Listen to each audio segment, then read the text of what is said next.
Hello and welcome. My name is Angel Athena.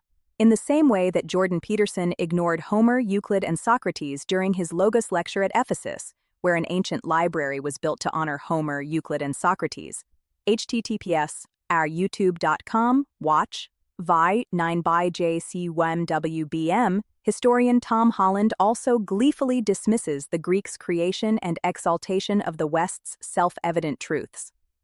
Holland claims that there was no concept of human rights in Greece or Rome, and the Greeks didn't have religion. It are not such falsehoods, but it is the truth that will lead us towards light and logos on this epic hero's odyssey. To begin, we must rescue and celebrate our true fathers whom Holland and Peterson so avidly dismiss and deny. In this video, at 3058, Tom Holland states, "There was no concept of human rights in Greece or Rome."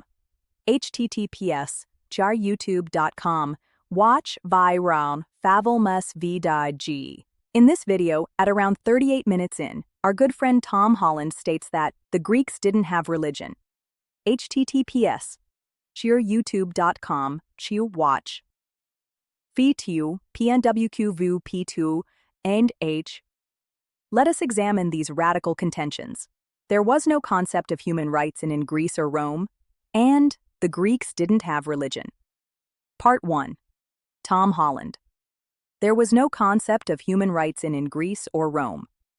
Tom's theory that human rights were not self-evident to the Greeks, and that the Greeks celebrated might makes right, is empirically and demonstrably wrong. Were Tom's postulate true, Homer would have had the Cyclops succeed in eating Odysseus and his men, as the giant Cyclops was far stronger than them. But instead, Homer has Odysseus lecture the Cyclops on human rights and natural rights, telling the Cyclops that Zeus sees dignity in all, from the highest to the humblest, a sentiment which is today enshrined in the frieze of our Supreme Court, equal justice under law. Odysseus addresses the Cyclops. "We therefore humbly pray you to show us some hospitality, and otherwise make us such presents as visitors may reasonably expect. May your excellency fear the wrath of heaven, for we are your suppliants, and Zeus takes all respectable travelers under his protection, for he is the avenger of all suppliants and foreigners in distress." The Cyclops informs Odysseus that as the Cyclops is far stronger, he does not care about Zeus's silly law.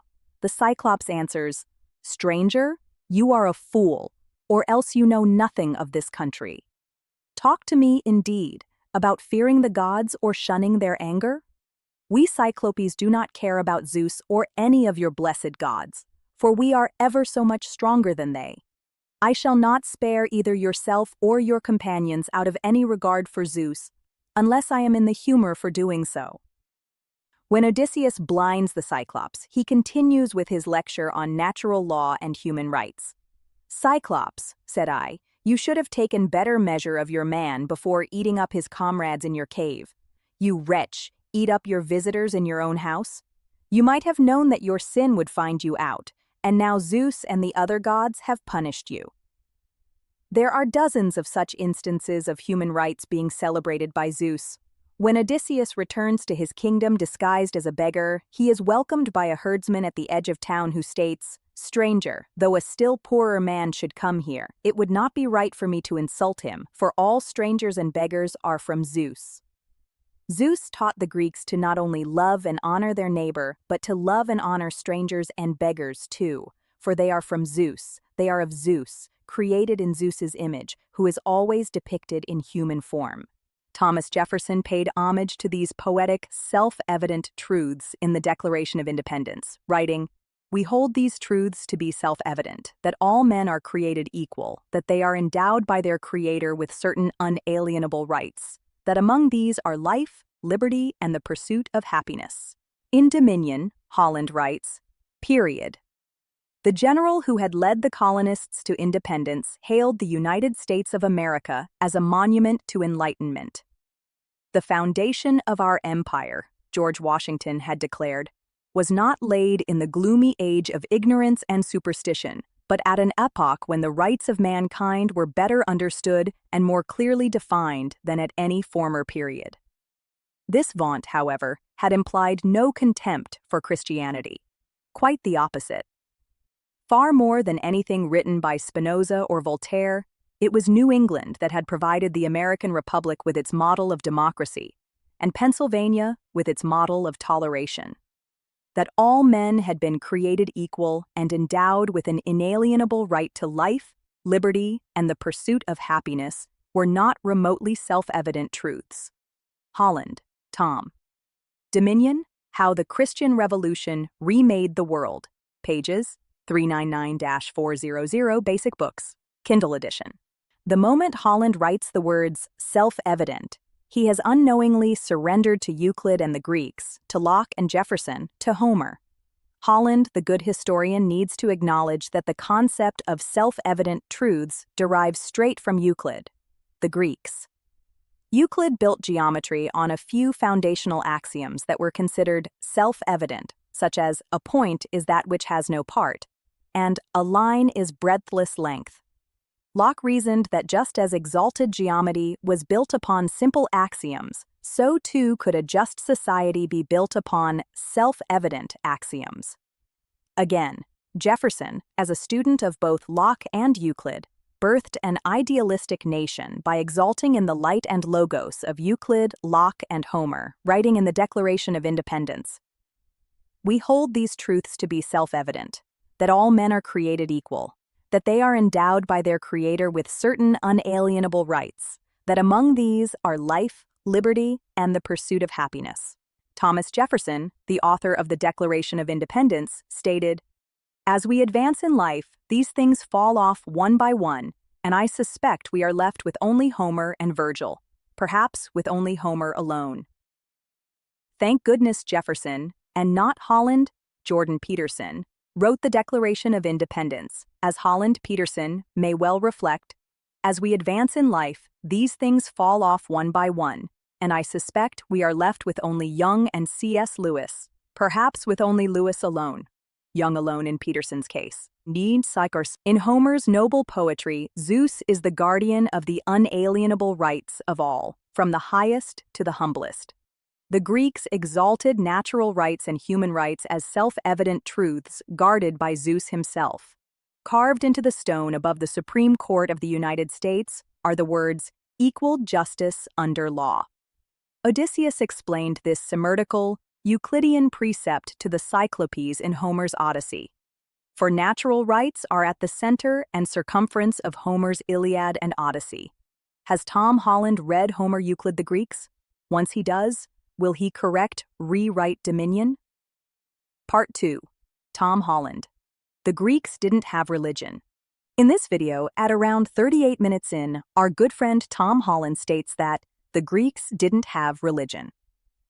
https://youtube.com watch vachitupnwqvp2nh. Has the good historian read Plato or Socrates yet? Indeed, Socrates would be quite surprised to find out that, as a Greek, he had no religion. Please enjoy some quotes from Socrates' Apology. You will find 55 mentions of God in the short dialogue here, https://classics.edu talk Plato apology.html, wherein Socrates was accused of being an atheist and where he, an innocent man, the heroic father of philosophy, was sentenced to an unjust fate. As the original Stoic, Socrates embraced his fate, citing the courage of Achilles, who returned to battle for the sake of honor, even though Achilles knew he would die in that battle. Socrates turned to epic poetry in establishing philosophy as an heroic act. Had Achilles any thought of death and danger? For wherever a man's place is, whether the place which he has chosen or that in which he has been placed by a commander, there he ought to remain in the hour of danger. He should not think of death or of anything, but of disgrace. In addition to epic poetry, Socrates exalted in religion. Socrates. Then by the gods Meletus, of whom we are speaking, tell me and the court, in somewhat plainer terms, what you mean. For I do not as yet understand whether you affirm that I teach others to acknowledge some gods, and therefore do believe in gods, and am not an entire atheist. This you do not lay to my charge, but only that they are not the same gods which the city recognizes. The charge is that they are different gods. Or do you mean to say that I am an atheist simply, and a teacher of atheism? Socrates. O men of Athens, that God only is wise, and in this oracle he means to say that the wisdom of men is little or nothing. He is not speaking of Socrates.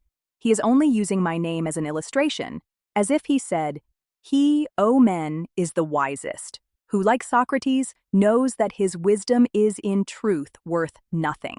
And so I go my way, obedient to the God, and make inquisition into the wisdom of anyone, whether citizen or stranger, who appears to be wise. And if he is not wise, then in vindication of the oracle, I show him that he is not wise. And this occupation quite absorbs me, and I have no time to give either to any public matter of interest or to any concern of my own, but I am in utter poverty by reason of my devotion to the God." Socrates. But this is just the ingenious riddle of which I was speaking. The demigods or spirits are gods, and you say first that I don't believe in gods, and then again that I do believe in gods. That is, if I believe in demigods. For if the demigods are the illegitimate sons of gods, whether by the nymphs or by any other mothers, as is thought, that, as all men will allow, necessarily implies the existence of their parents. You might as well affirm the existence of mules, and deny that of horses and asses. Such nonsense, Meletus, could only have been intended by you as a trial of me. You have put this into the indictment because you had nothing real of which to accuse me. But no one who has a particle of understanding will ever be convinced by you that the same man can believe in divine and superhuman things, and yet not believe that there are gods and demigods and heroes. Socrates. But I know that to accomplish this is not easy. I quite see the nature of the task. Let the event be as God wills. In obedience to the law, I make my defense. Socrates. I will refer you to a witness who is worthy of credit, and will tell you about my wisdom, whether I have any and of what sort, and that witness shall be the God of Delphi. Socrates. Why do I mention this? Because I am going to explain to you why I have such an evil name. When I heard the answer, I said to myself, what can the God mean? And what is the interpretation of this riddle? For I know that I have no wisdom, small or great. What can he mean when he says that I am the wisest of men? And yet he is a God and cannot lie. That would be against his nature. After a long consideration, I at last thought of a method of trying the question. I reflected that if I could only find a man wiser than myself, then I might go to the God with a refutation in my hand. Socrates. After this I went to one man after another, being not unconscious of the enmity which I provoked, and I lamented and feared this. But necessity was laid upon me. The word of God, I thought, ought to be considered first. Socrates. What do they say? Something of this sort. That Socrates is a doer of evil and corrupter of the youth, and he does not believe in the gods of the state, and has other new divinities of his own. Socrates. And now, Athenians, I am not going to argue for my own sake, as you may think, but for yours, that you may not sin against the God or lightly reject his boon by condemning me. For if you kill me, you will not easily find another like me, who, if I may use such a ludicrous figure of speech, am a sort of gadfly, given to the state by the God. And the state is like a great and noble steed who is tardy in his motions owing to his very size, and requires to be stirred into life. I am that gadfly which God has given the state, and all day long and in all places am always fastening upon you, arousing and persuading and reproaching you. And as you will not easily find another like me, I would advise you to spare me. I dare say that you may feel irritated at being suddenly awakened when you are caught napping, and you may think that if you were to strike me dead, as Anytus advises, which you easily might, then you would sleep on for the remainder of your lives, unless God in his care of you gives you another gadfly, and that I am given to you by God is proved by this. Socrates. And this is a duty which the God has imposed upon me, as I am assured by oracles, visions, and in every sort of way in which the will of divine power was ever signified to anyone. This is true, O Athenians, or, if not true, would be soon refuted. Socrates. For if, O men of Athens, by force of persuasion and entreaty, I could overpower your oaths, then I should be teaching you to believe that there are no gods, and convict myself, in my own defense, of not believing in them. But that is not the case, for I do believe that there are gods, and in a far higher sense than that in which any of my accusers believe in them.